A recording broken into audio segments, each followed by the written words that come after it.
Thank you very much, Mr Deputy Speaker. It's my great pleasure to rise and speak on the Farm Household Support Amendment Bill 2017. And what a disappointing contribution from the member for Braddon. Her slur on the Minister for Agriculture is absolutely disgraceful when you contrast, Mr Deputy Speaker, the very important record that the Coalition has in standing up for farmers. And look what we have seen from those opposite. And the dairy industry will never forget. The dairy industry will never forget that carbon tax, Mr Deputy Speaker, that imposed on average a penalty of $7,000 a year. $7,000 a year. Do you know, Mr Deputy Speaker, do Labor members understand how much hardship that caused the farmers? And I have to say, being the member for Corangamite and a very proud dairying industry and right across Victoria, there's been no greater advocate for farmers than the Coalition, and we continue that proud record. And this bill, Mr Deputy Speaker, and welcome to the chair, is all about getting out into the community and listening.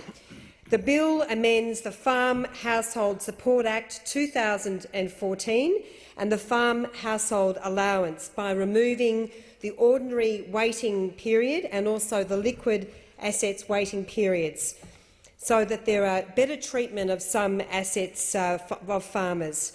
It does seek to streamline access to the Farm Household Allowance for farmers and their partners experiencing financial hardship. And this is before the parliament today, Mr Deputy Speaker, because in contrast to those opposite who have shown no regard for the absolute hardship that their policies have imposed on farmers, we've got out into the community and we have listened. These measures are an important part of the government's commitment to continuously improving delivery of the Farm Household Allowance to better meet the needs of farmers who can benefit from this form of assistance. Mr Deputy Speaker, it continues the incredibly important work that we have done for farmers across the country, because let me remind members, when we came to office in 2013, the Coalition inherited an empty cupboard on drought policy.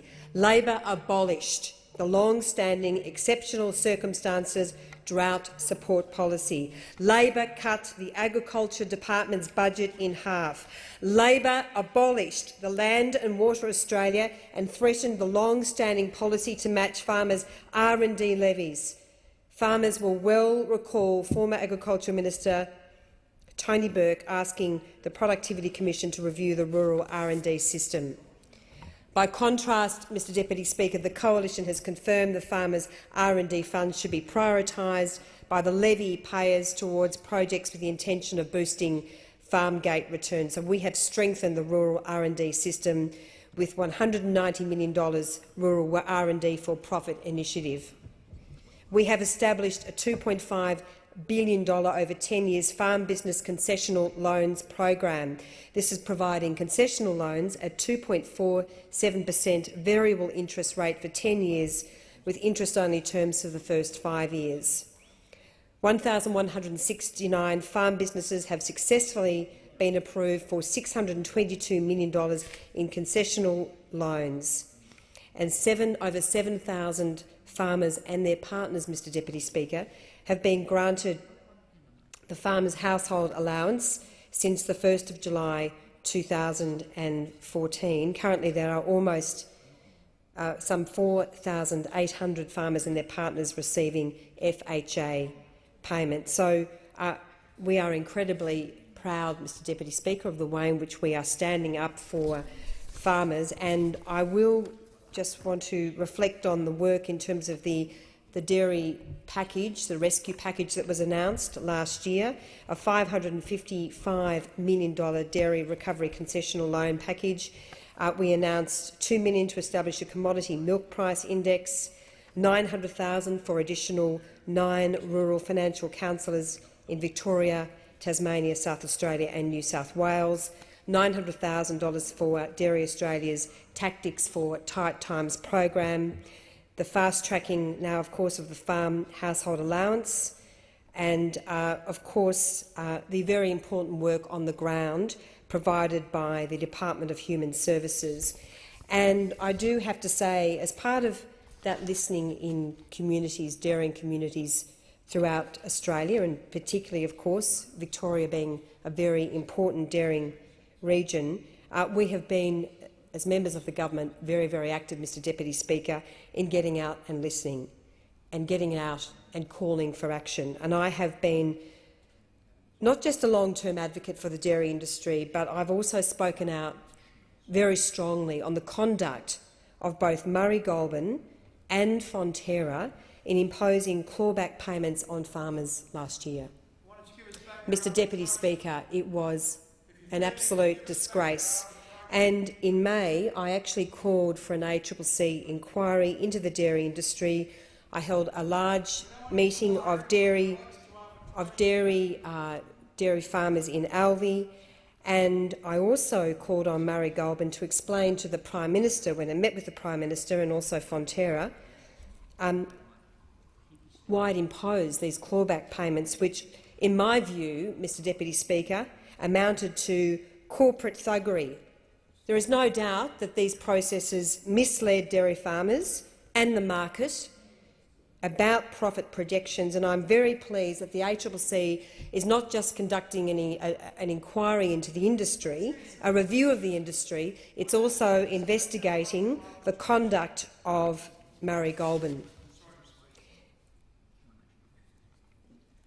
Mr Deputy Speaker, the Minister for Agriculture, the member for New England, has been a wonderful advocate for farmers, and it's really disappointing, I have to say, and I do reflect on this again, the contribution of the member for Braddon. There is no greater fighter for farmers on our side than the member for New England. The member for New England has been a very, very strong voice, and in contrast to the member for Hunter, who barely ever gets up in question time and asks the member for New England a question about farming, which is pretty disappointing, we have in our Minister for Agriculture an incredibly strong voice. And, Mr Deputy Speaker, let's just reflect on some of the other ways in which we have stood up for farmers. 3 free trade agreements, landmark free trade agreements, which open up new markets in South Korea, Japan and China. These agreements are not just important for all businesses, but are particularly important for the likes of Buller Dairy in my electorate, which has opened up new markets and new confidence into places like China.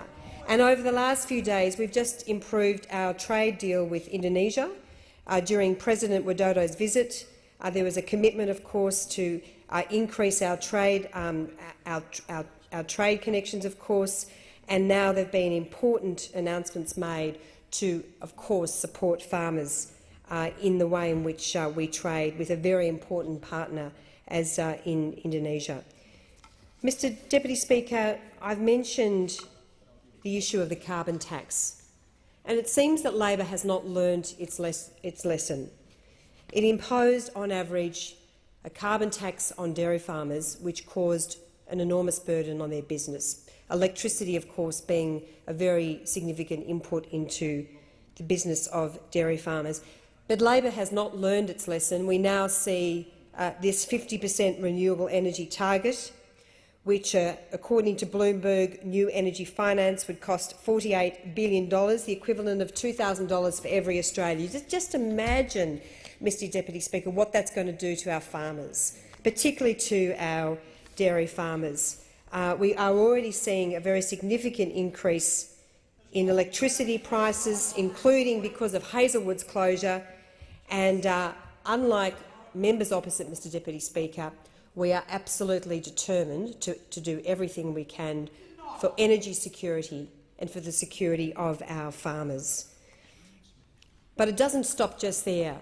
One of the hallmark coalition policies, Mr Deputy Speaker, is our commitment to mobile communications. Now, this is incredibly important for all businesses, all families, all young people living in rural and regional Australia, but particularly for our farmers. And again, what a shame on Labor. Not 1 cent was invested in mobile phone communications, in fixing those black spots, which are so critical for our farmers. And in Corangamite, Mr Deputy Speaker, we have announced funding for 18 new base stations. And in Carlisle River, the very first tower to be turned on, and hopefully more towers will be turned on very, very soon, in the middle of the Otways, beautiful, magnificent dairy farming area, the people of Carlisle River now have a new base station. For the first time, by way of mobile, they are connected to the outside world. So we are really, really proud, of course, of our commitment to better mobile communications. Another very significant investment, of course, in rural and regional Australia is the rollout of the NBN. The NBN is being rolled out in spades across my electorate and across the country. It was an utter failure when Labor ran the NBN, Mr Deputy Speaker. We now have the Sky Muster connected. Over 3,500 premises are eligible for service in Corangamite, and fixed wireless facilities are across many parts of my electorate that previously did not have a voice under the Labor Party.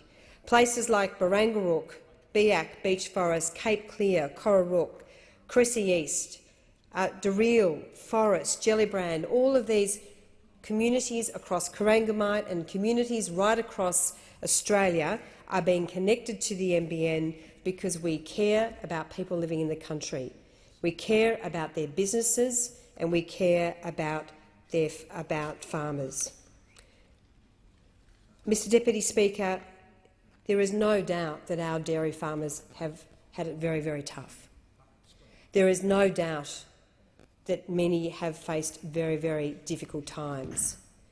There is no doubt, Mr Deputy Speaker, some of these factors are, of course, beyond the control of any particular person or organisation. But there are many, many other areas, Mr Deputy Speaker, in terms of the imposition, the financial hardship placed on farmers, where dramatic action was required, and we did act. And we're very, very proud of the dairy crisis package that we put into place. And I say again, and I say very loudly in this parliament, Mr Deputy Speaker, we will not tolerate the likes of Murray Goulburn and Fonterra doing what they did to our farmers. The retrospective clawbacks. Well, the member for I'll take the interjection. The member for Kennedy, I see, is on the speakers list. I'll take the member for Kennedy's interjection. He asks, "What are we going to do about it?" Well, I say, Mr Deputy Speaker, that we actually already have very strong laws under Australian competition law to prevent and prohibit misleading or deceptive conduct. Now, I am very pleased to learn that the ACCC is investigating what I say are misleading claims that were made by Murray Goulburn. They misled farmers, they misled the market, and I'm extremely pleased to learn that not only is there an inquiry into the dairy industry across the board, looking at a whole range of issues, the ACCC is also specifically investigating the conduct of Murray Goulburn in the way in which it clawed back that money from farmers, because it was an absolute disgrace. So I am very hopeful, Mr Deputy Speaker, that this actually is a contravention of our law, because we have very strong laws in this country to prohibit companies from misleading and deceiving. We have very strong laws to prevent whether it's farmers or consumers or small businesses being ripped off because of the deceptive conduct of others. And I am very hopeful that the ACCC will find that Murray Goulburn, at the very least, engaged in misleading or deceptive conduct. And my view, Mr Deputy Speaker, is that there should be penalties applied to Murray Goulburn, whereby Murray Goulburn is required to pay back the money that they improperly took from our farmers. I am very proud to stand up for our farmers. I commend this bill to the House, and we will keep on fighting for our wonderful farmers. Thank you very much, Mr Deputy Speaker.